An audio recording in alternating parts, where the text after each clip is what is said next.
So again, Class Dojo is a great technology resource to use for the implementation of choice boards for you to put in instructions, rubrics, and possibly examples for your students, as well as to provide feedback for them as they create a digital portfolio to achieve the goal of the choice boards as they maneuver through that. So, if you have questions about this, we can definitely talk about this more. But now I want to move on to your third goal.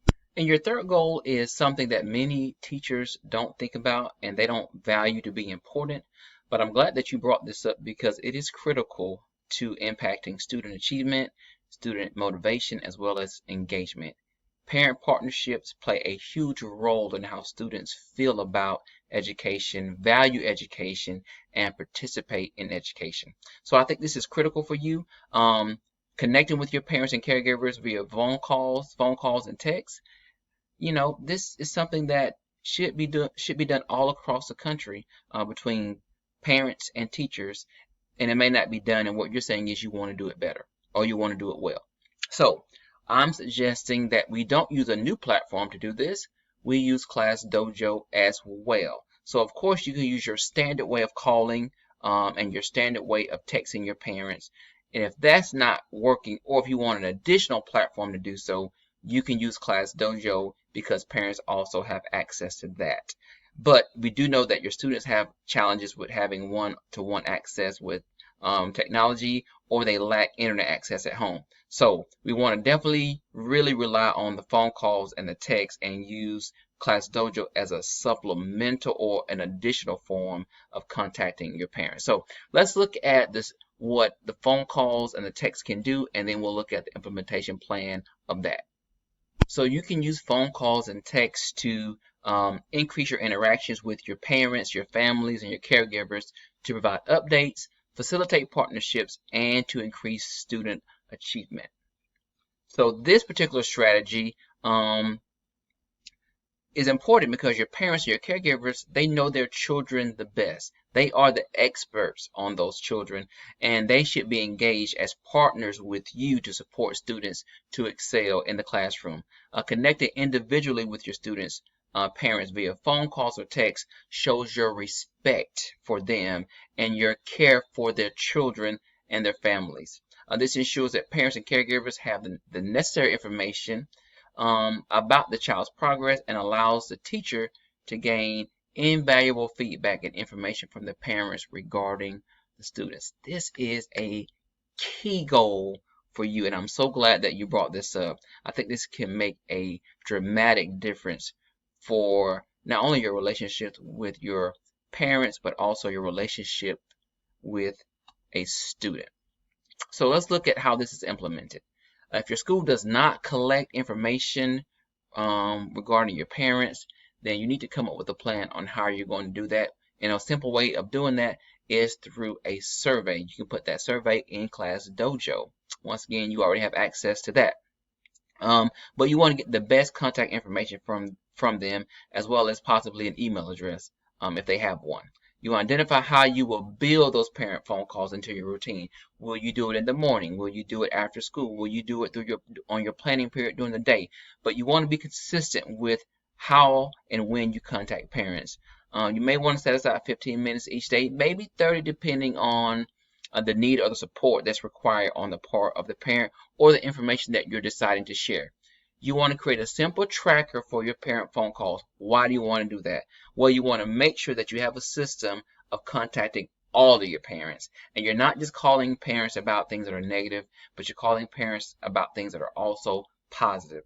That dual juxtaposition is critical. Nobody wants to receive bad phone calls all the time. So they want to receive both, and they also want to be informed. That data should be somehow collected either on a hard paper copy or on a digital spreadsheet that you have on your computer, maybe using Excel. You want to determine which students you are planning to call and the purpose for the call. Make sure you know exactly what you want to say and communicate to those parents. And it doesn't have to be a long conversation. It can be very short, but also being very clear and transparent about why you're calling and what you need them to know, do, and understand. Once again, Number 4 talks about preparing key talking points or data before you call.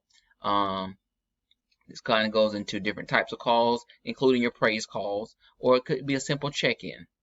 Number 5, while checking in with a parent, you should always make sure your tone is calm, respectful, genuine, and always positive. You want them to be receptive to whatever you have to tell them, because the ultimate goal is to have them support you in helping the child. That's the number 1 goal. And number 6, generally speaking, you should incorporate these 5 parts of a phone call. 1, say hello. Number 2, time check. Parents and caregivers are very busy. They have their lives of their own. So we're going to make sure that you check with them to make sure that the time that you call is appropriate for them to talk. You want to state the purpose. Tell them why you're calling. Number 4, ask questions, but you also want to listen because they're going to share some valuable information with you. And then after that phone call wraps up, you want to decide on those next steps. It could be something that you identify by yourself, or it could be a plan that you come up with in collaboration with the parent. But these are the steps. And then number 7, after the call ends, make a note of your call in your tracker and jot down any helpful information that was shared in that call.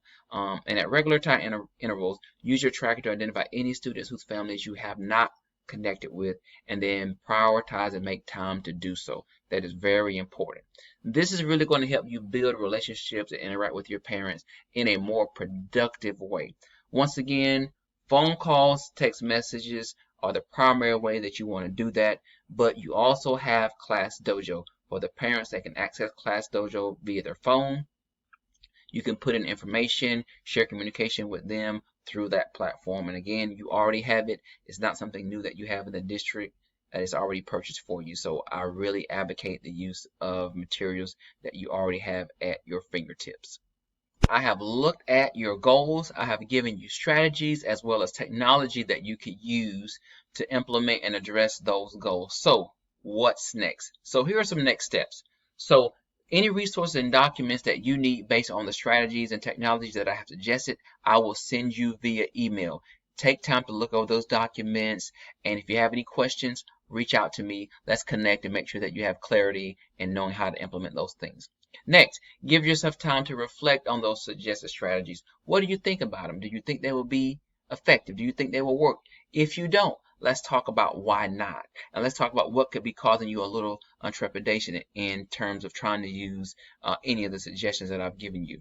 We'll work it out. If it's not going to work, we can move in a different direction. But the goal is to meet you where you are and to make sure that your students can access the content, feel comfortable in the classroom with you, you feel comfortable teaching in a safe space, and ultimately students are learning. 3, if we're on board with everything, try it. Give it a try. See how it works. Once you try it, we will discuss how things went, and you will give me evidence that says, hey, this did not work so well, or this worked exceptionally well, and I'm excited about doing and continuing with those particular strategies. And then 4, we will discuss what was learned and then go forward with some next steps. Okay? I'm excited about working with you.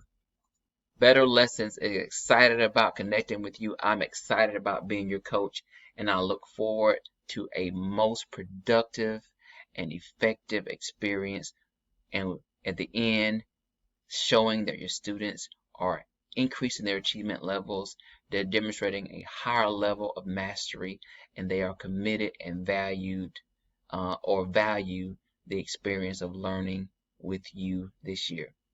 Take care until we talk again, and I'm excited about this potential. Thank you so much.